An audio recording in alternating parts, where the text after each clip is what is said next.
Right. Okay, so today I'm going to look at employer branding.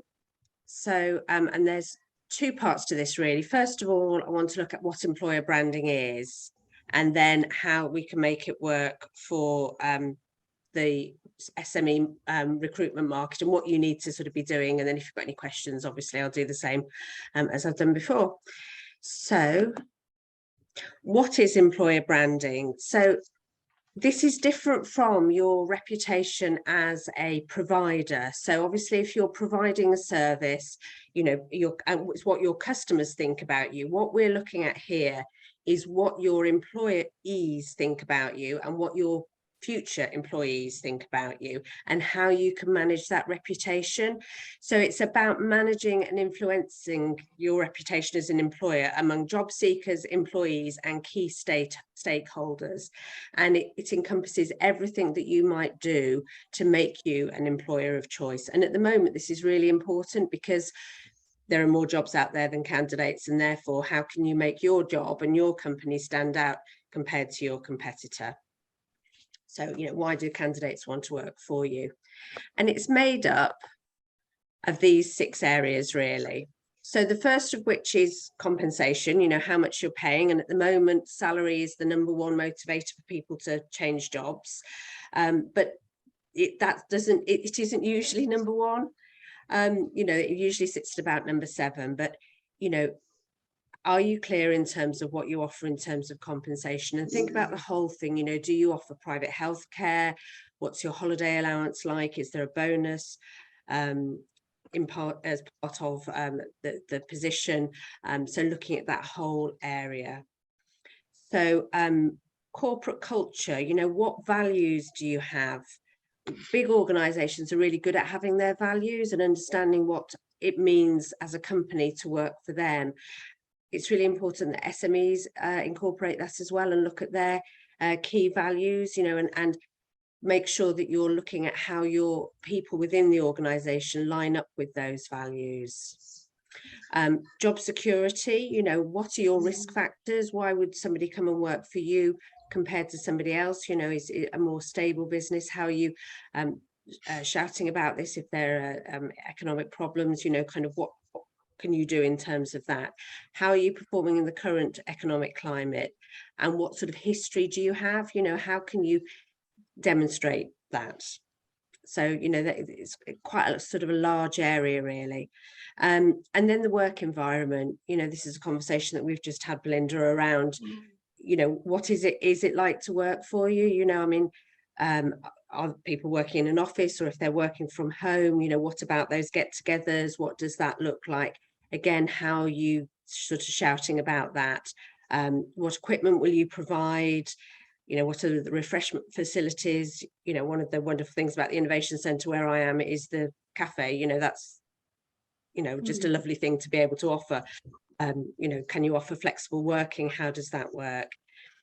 Career opportunities. So what about training and development?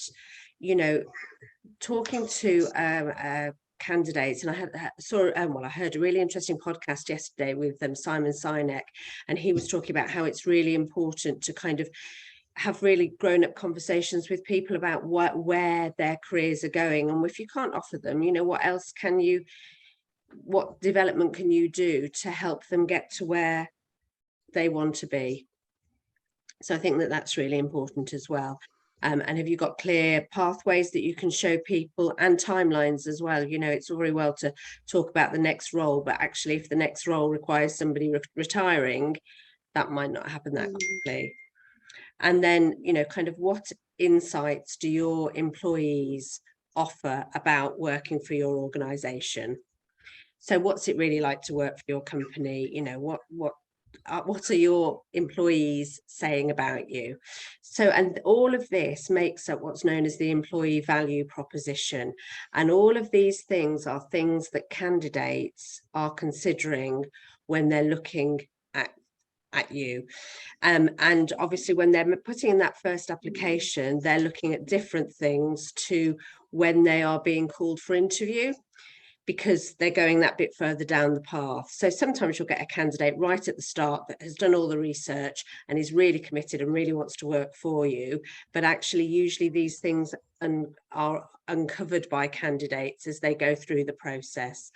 So what I want to look at is there are just 3 things that I want to look at that are things that you can do easily that will help candidates on that journey from, oh, there's a vacancy with this company, through to, yes, this is a company I really want to work for, I've got the job offer and I'm going to accept it, which will just put you ahead of the game, really. So the first one is looking at improving your online presence and your company profile. So the first thing that candidates will do, and they'll do this ideally before they put in the application, but realistically that doesn't happen. Candidates apply for everything. It's once they get some level of touch, and whether that is an email thanking them for their application, or whether it's that actually we'd like to invite you to the first stage interview, obviously a candidate will then start to look and research the organisation. And therefore it's really important to look at what they're finding. So the messages that are out there need to be as clear and as positive as they can be. So in the old days, what we would do is we would send out a company brochure and it was all set in stone. These days, obviously, there's so much more out there. You can find so much more. So you need to manage this a little bit. So I think it's really important that on your website, there are things like the history and the vision of the company, you know, explaining why you came about, what your why is and what you offer. What problems does your company solve? You know, why are you in business? What difference do you make to other organizations? And then to show a positive work culture and environment. So something that's become really popular at the moment, which I think is fantastic, are employer branding videos. So, you know, that's tours of the workplace or tours of the sort of work that you do that potential candidates can see. So not the sort of corporate videos that you might send out to a customer to say, this is what we do and this is how big we are and this is what we offer. Some of that is relevant, but actually speaking to the individual as to why they might want to work for you and what you can offer them. So, you know, and the things that they're looking for are things like progression, security, size. And, you know, size doesn't matter. It depends on whether you know, some people want to work for a large company, some want to work for a smaller, sometimes people want to work for a company that's growing really fast. Others want to work for a company that's actually quite stable and has been similar for a long time. So it's whatever your message is, it should be out there for candidates to find. So and think about other company profile places as well. So things like LinkedIn. So you should have a claim your company page on LinkedIn and make sure that the messages reflect what's on your website. So don't effectively have 2 different ones. Okay. Yep. So the next one is to improve your online reviews. So you know, we all do it. You know, if we're going out for a restaurant, we'll check to see, I can't think what the site is now that you'd use, you know, I can't think what it's called. What's it called? I can picture it. That one anyway. But you'll check. Yes, Google reviews and the other one, Trustpilot. Well, we use Trustpilot for work, but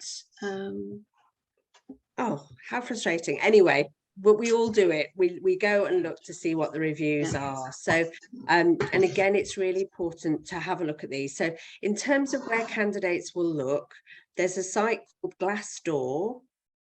And what Glassdoor does is it offers insights into what it's like to work for a company, but it also scrapes job boards. So it's a place where candidates can find positions to apply for. So it's quite a clever way of getting candidates to look at information. And the other place is Indeed. So again, you need to claim the company page in terms of that. And then have a look at what your ratings are. If you don't have any ratings, ask the people who work for you at the moment. to go on and put some ratings. If you have, the most important thing is to address them. So if somebody's written something lovely, that's great. Thank them for it. And, you know, it might have been somebody who's currently working for you, or somebody who's worked for you in the past, or somebody who's been through the interview process and didn't get it, but gave you a really good review. And I think that those are really valuable, because it shows that you're treating people with respect and you're considering people right the way through their journey, even if their journey kind of finishes before it begins.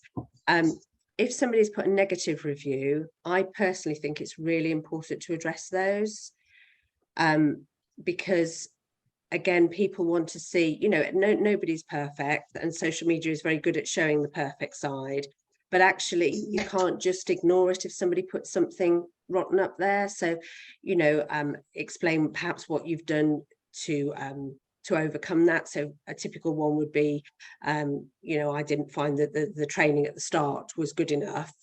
You know, I'm sorry that you felt that way. We have since addressed that, and we have now put in place a really clear onboarding process that should encompass all of those things. You know, we wish you all the best going forward. So a kind of a nice sentence showing we cared, we listened, and this is what we've done, or this is what we're going to do. So the thing with all of these things is that they are often done by disgruntled candidates. So they're people who haven't got an interview, or weren't offered the job, or were sacked from an organisation, and that's not the message that you want your future candidates to get, because what you really want to do is hear what it's like to work with an organisation now, and what the positive things are. So I think that that's really important. And then the final one is a more kind of long-term thing, and to have a look at your social media strategy. So this is a longer term strategy, and the objective should be, my company is a great place to work at, and these are the reasons why. So, and I think it's really important to have a strategy across all the different social media platforms. So for instance, we're working with a client at the moment who, when I was doing some recruitment training with them, it was very clear that they weren't doing anything on Instagram, but actually most of their office staff were in that kind of under 30s category. And to attract those sort of people, that they need to have and be seeing things that are happening within that organization. So, you know, think about where you want to post. You know, personally, we do loads of stuff on LinkedIn. We wanted to come across, you know, kind of as professional for our customers, and to see why you would use us, but think about different platforms. And the sort of things to post are, you know, social activities between different teams, things that you do. So again, Belinda, things that we were talking about earlier, you know, quarterly get-togethers, what sort of things you're doing for that. If there are any big exhibitions that you go along to, showing members of staff in terms of giving a profile about that person, you know, why that person's working there. And you know, you don't need to do it all at once, but the idea is that if a candidate starts to look for a job, they can see a history of, oh, these are the things that they've done over the year. You know, last Christmas they had, you know, a great party. We had a client recently that celebrated an anniversary and had a great big hog roast on the factory floor, you know, or just outside. And you know, it was fantastic. And they weren't shouting about it, but actually that sort of says it's a great place to work. You know, we do all of the great work stuff that you know about and you understand, but the culture touchy-feely bit that you don't necessarily, this is what it looks like. And you know, and company wins as well. You know, if you win a big piece of work or something that offers that sort of stability and you know, kind of shows that you're growing or whatever, again, things like that, but look at it from the employee's point of view rather than the company's point of view. So, you know, we've just won this great big piece of work, and this means that, you know, these 3 people are going to go and do some training in Germany, for example, or whatever it is. And really get people within the organization to like, share and follow so that they are then doing that promotion for you. Because you know, if you think about attracting people within the local marketplace, that's what you want. You want your workforce to be doing that level of promotion for you. So, you know, if you've had that barbecue, if they put it on their social media and say, you know, this is what we did at work today, their connections will see that and think, okay, this is what we want to do. So that's it really. So those are the 3 quick wins. So I'm going to just stop the recording and come on to any questions. So let me just do that. Thank you.